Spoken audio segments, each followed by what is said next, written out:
Lee. The Conservation and Landscape Health Rule that you recently finalized elevates non-use either on par with or arguably above multiple use.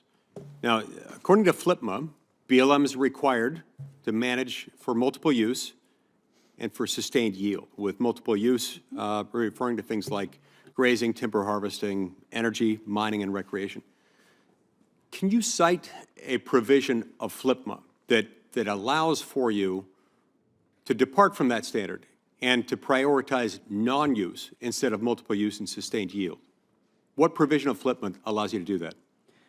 Title I, Section 103 is where the multiple use definition occurs in FLPMA, and it is very explicitly clear that managing for fish and wildlife habitat, managing for natural and scenic values, those are direct words from FLPMA, is our responsibility.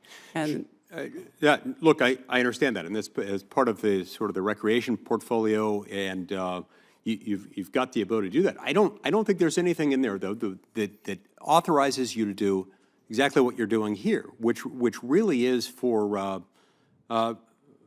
deliberate, long-term non-use.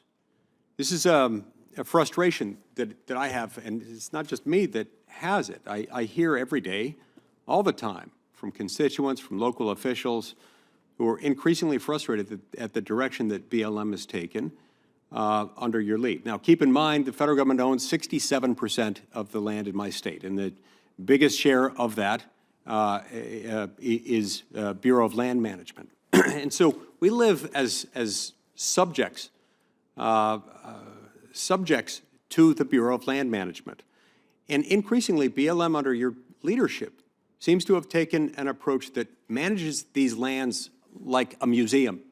It's a you can look but you cannot touch sort of approach. These are in people's backyards. You can hardly throw a rock in any direction in Utah and not hit federal land. Now, that portion of the land in my state, the portion of the 67% of the land in my state owned by the federal government, your portion of it amounts to 22 million acres in Utah. That's 7 million acres more than all of the land, not just the federal land, but all the land in the state of West Virginia.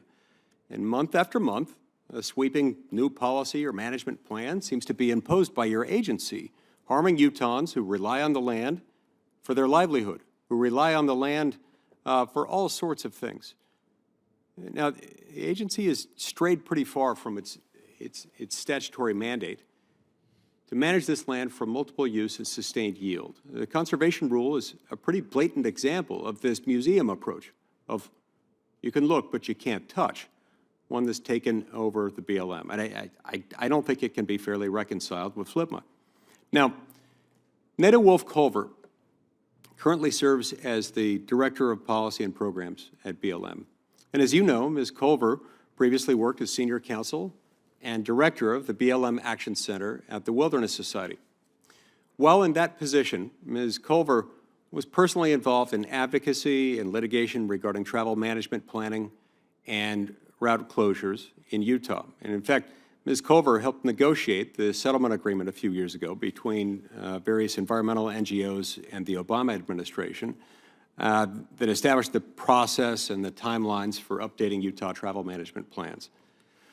Last fall, BLM closed 317 miles of historic roads in Utah as part of the update to the Labyrinth, RIMS, Gemini Bridges travel management plan.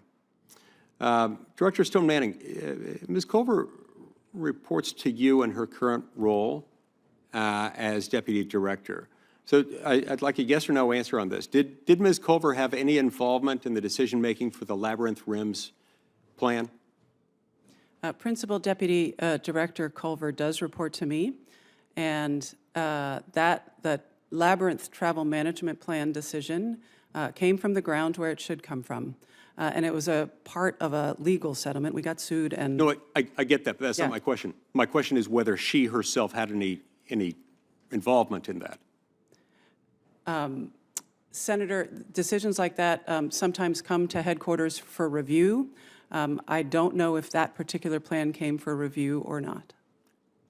Okay, so, look, she either recused herself from that decision or she didn't. Which is it? Senator, she worked for the Wilderness Society and was wildly competent in that job. Oh, I don't doubt that. 7 or 8. That is not the subject of my question. What I want to know is, was she or was she not involved in that? She does not have to recuse herself from the Wilderness Society. She is out of the recusal period. Okay, so you're saying that it's okay for someone with a history of advocacy and litigation on these routes, not just routes like these, but on these specific routes. She was involved in litigation as an advocate, specifically on these routes. Her name, I believe, is on the settlement, the consent decree documents that resulted in this process.